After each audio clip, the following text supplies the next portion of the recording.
以色列间谍软件飞马的丑闻连日来持续发酵，更多细节相继曝光。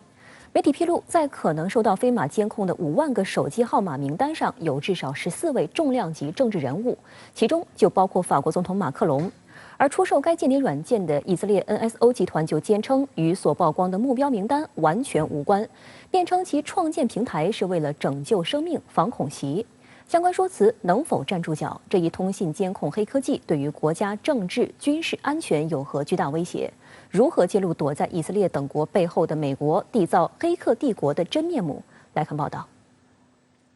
由法国《世界报》、英国《卫报》、美国《华盛顿邮报》等17家国际媒体组成的联盟，周日公布的一项调查表明，由以色列 NSO 集团设计的飞马间谍软件，在全球范围内秘密监控国家元首、皇室成员、政商要人和部分记者的手机，受到监控的电话号码或多达5万个，涉及50多个国家。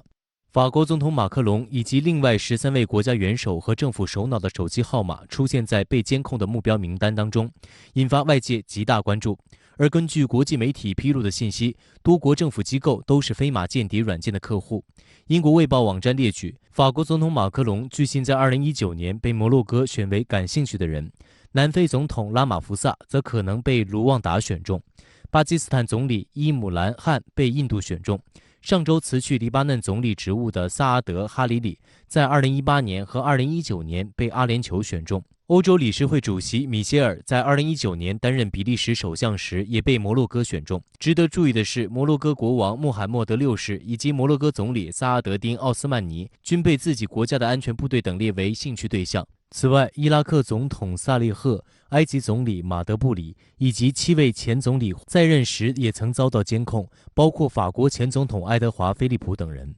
马克龙可能被飞马监控的消息一经披露，立即在法国国内炸了锅。法国《世界报》周二援引法国总统府称，马克龙总统自2017年以来经常使用的其中一个电话号码，可能在摩洛哥情报部门的潜在网络监听号码列表中。如果报道属实，事态非常严重。总统已经下令将进行一系列追查。巴黎检察官办公室则发布声明，宣布立案调查，调查将针对10项罪行展开，包括侵犯隐私、截获信件、欺诈性进入、计算机系统、犯罪团伙。这些监控行为的背后可能是什么人？华盛顿邮报在报道中提到，飞马软件可能被用于监控政敌。在墨西哥总统洛佩斯竞选时，其身边很多工作人员及亲属就被前任总统暗中监控。印度总理莫迪也被曝通过这个软件监控政治对手。不过目前印度、摩洛哥和卢旺达都已发表官方声明，否认进行监控。出售飞马软件的 NSO 集团首席执行官沙莱夫·胡利奥也否认此前曝光的目标名单与该公司有关，称其创建的平台是一个拯救生命和防止恐怖袭击的平台。对于这种说法，被监控的40多名印度记者提出质疑。You go to the website of the NSO and they'll tell you that software is used to track criminals, pedophiles, drug traffickers, those who've kidnapped children, So, are you suggesting that more than 40 journalists are indulging in these criminal activities? 历史上任何新的科技出现之后，它在商业领域的科技也很快就会被情报机构所应用，甚至很多新的科技是由情报机构先研发出来的，然后转到科技领域的。具体到飞马软件它的应用范围呢，根据飞马软件的创始人他自己说的，现在全世界已经有45个国家的政府采购了它的软件，另外呢还有90个国家要跟他们采购，他们没有卖。就是从他说的可以看到，这个软件现在在全球已经被广泛的应用。环球时报旗下公众号补一刀发文指，飞马监控事件的严重性不仅仅因为它涉及到多国政要，还在于这种间谍监控技术的极度隐蔽性带来的巨大风险。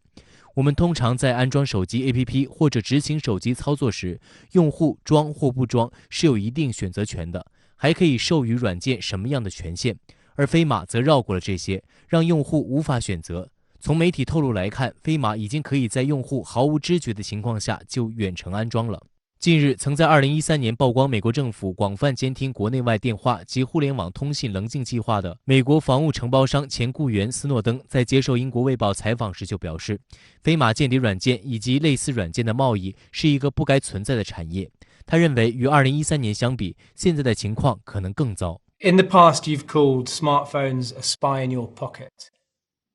Do you think this confirms that? I think it's actually worse. When I said they're a spy in your pocket, it's the potential, it's the capability. What we see now are people creating an industry to hack those phones and go beyond the level of spying that already previously we knew existed. And now they're actually taking control of that phone fully. 斯诺登警告各国政府必须在全球范围内停止间谍软件贸易，否则将没有一部手机能够免遭黑客攻击。So if they find a way to hack one iPhone, they've found a way to hack all of them. And they are doing that, and they are selling that. That is a knowing, intentional, willful attack. We have to stop this. Inaction is no longer an option. If you don't do anything to stop the sale of this technology,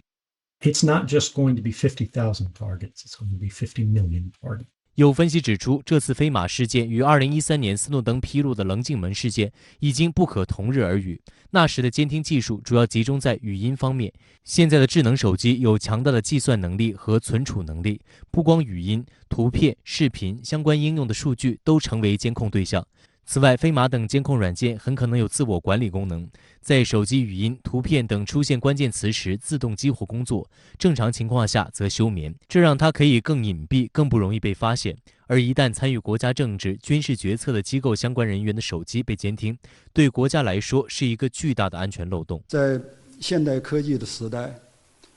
对国家安全的威胁是时时刻刻存在的，在任何地方都存在的，所以时刻要保持警惕，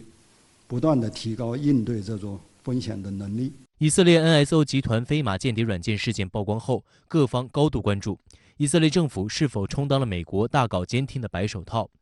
纽约时报记者肯尼斯·沃格尔透露， NSO 在过去多年间一直向现任美国总统拜登的高级顾问安妮塔·邓恩支付咨询费，这显示美国民主党与 NSO 存在千丝万缕的联系。至于说他是不是被美国控制了，是现在很难判断的。但是对于以色列和美国来说，把它作为一个政治工具来使用，这可能性是很高的。从最近几年美国暴露出来的棱镜门事件，都是美国情报机构大范围的在全球窃取